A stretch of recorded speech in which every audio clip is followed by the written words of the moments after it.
वो पुरुष बहुत सुखी है। कौन सा?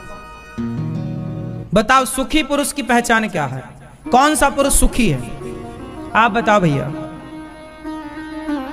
आपसे पूछ रहे हैं, कौन सा पुरुष सुखी है? आप नहीं बताएंगे? आपसे पूछ रहे हैं भैया, कौन सा पुरुष सुखी है? जिस पर प्रभु की कृपा है, ऐसा आप कह रहे हैं। आप बताओ, कौन सा पुरुष सुखी है? हाँ, क्या कह रहे हो? बोलो, आप बताओ, कौन सा पुरुष सुखी है?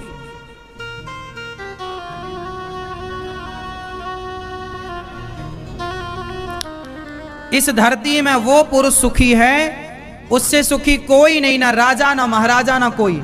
इस संसार में वो पुरुष सुखी है जिसकी पत्नी आज्ञाकारी हो और पुत्र आज्ञाकारी हो। यदि पत्नी और पुत्र आज्ञाकारी है तो उस पुरुष से अधिक धरती में कोई सुखी नहीं।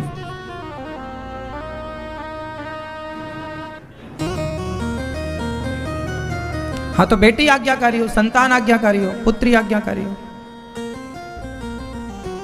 बेटियां तो 99% आज्ञाकारी होती ही हैं, इसलिए उनको बोला नहीं जाता, क्योंकि जो है उसको क्या बोला जाएगा। बेटों में संदेह होता कि वो आज्ञाकारी नहीं होते, कई बार उनको बोला जाता कि तुम आज्ञाकारी रहो। बेटी आज्ञाकारी हो ना हो, इससे माँ बाप को कोई फर्क नहीं पड़ता, बेटा आज्ञाकारी हो। अब किसी का बेटा नहीं, बेटी बेटी है, तो स्वाभाविक है कि बेटी आज्ञाकारी होती ही है। कोई 1000-2000 में कोई एक बेटी ऐसी होगी जो शायद माँ बाप को ना भी माने ना भी सुने, लेकिन लगभग बेटियां आज्ञाकारी होती हैं। इतनी आज्ञाकारी होती हैं बेटियां के बेचारी वो अपने सास की सेवा नहीं करती, फोन लगा के माँ से, हाँ माँ खा लिया आपने। सास भली भूखी मर रही है, लेकिन माँ खा लिया आपने। ऐसी बेटी और माँ के चक्कर में आज लाखों लोगों का तलाक हो गया। आप लोगों ने सुना तो होगा कि आजकल के घर बिगाड़ने में लड़की की मां का हाथ होता है, सुना होगा ये बात। अब सही है कि गलत मोहर आप लगाएंगे, हम नहीं।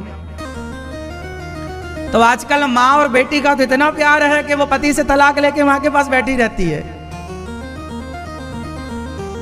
तलाक के जितने केस हैं उनमें 95% केस लड़की की मां की गलती से होते हैं। ये मैं नहीं बोल रहा हूं, स्टडी बोल रही है, सर्वे बोल रहा है। कितने घर बर्बाद हैं, लड़की अपने सास की सेवा नहीं कर रही है, सास पे ध्यान नहीं है, पति पे ध्यान नहीं है। माँ खाया कि नहीं, माँ आज हमने ये किया, माँ आज पति ने ऐसा डांट, सास तो ऐसा बोलती है, जरा जरा बात वो अपनी माँ से। और उसकी माँ भी बोलती है, हाँ कोई दिक्कत हो तो वहां जाना, मैं गुंडे भिजवाऊंगी वहां।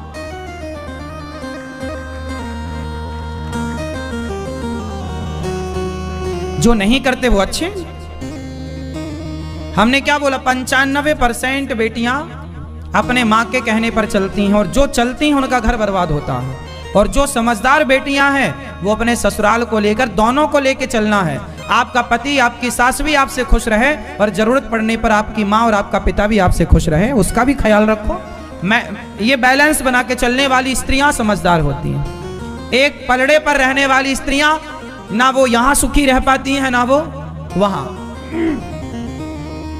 इसलिए स्त्री को चाहिए, इसलिए पुरुष की अपेक्षा स्त्री का ज्यादा समझदार होना चाहिए। वो घर ज्यादा अच्छे होते हैं, वो घर वो अच्छे से चलते हैं, वो रिश्ते ज्यादा टिकाऊ होते हैं जिन रिश्तों में स्त्रियां समझदार होती हैं। पुरुष की अपेक्षा स्त्री का समझदार होना ज्यादा जरूरी है, हाँ या ना। इसलिए बेटे के कंधे पर एक कुल है, बेटियों के कंधे पर 2 कुल है। इसलिए सास भी आपकी जिम्मेदारी है और आपको जन्म देने वाली माँ भी आपकी जिम्मेदारी है। जरूरत पड़ने पर दोनों का ख्याल, दोनों को बैलेंस करके चलना हर स्त्री का धर्म है। स्त्री ज्यादा समझदार होनी चाहिए पुरुषों की अपेक्षा। वो घर बहुत अच्छे होते हैं जहां स्त्रियों की समझदारी का परिचय ज्यादा है। पुरुष कम समझदार होगा चलेगा,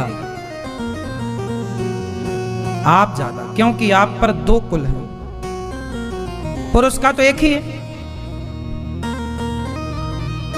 इसलिए आपका अपनी माँ से बात करना अच्छा है, पर जरूरत से ज्यादा नमक दाल में पड़ जाए तो जो नमक स्वाद बनाता था दाल का वही बिगाड़ भी देगा।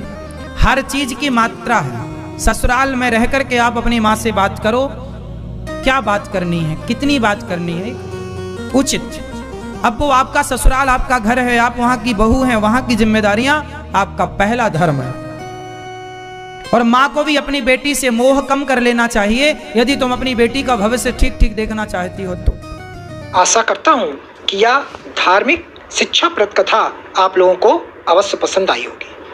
अगर आप लोगों को यह कथा पसंद आई हो तो इस कथा को लाइक करें और अधिक से अधिक लोगों को शेयर भी करें, जिससे कि वे भी इस शिक्षाप्रद उत्तम कथा को सुनकर अपने जीवन को सुखी एवं सामर्थ्य बना सके।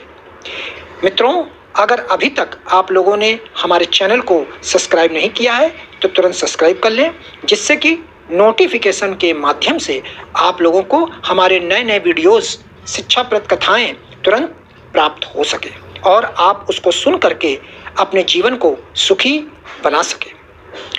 तो कल फिर किसी नए धार्मिक कथा को लेकर के आप लोगों के समक्ष फिर से प्रस्तुत होंगे। तब तक के लिए राम राम।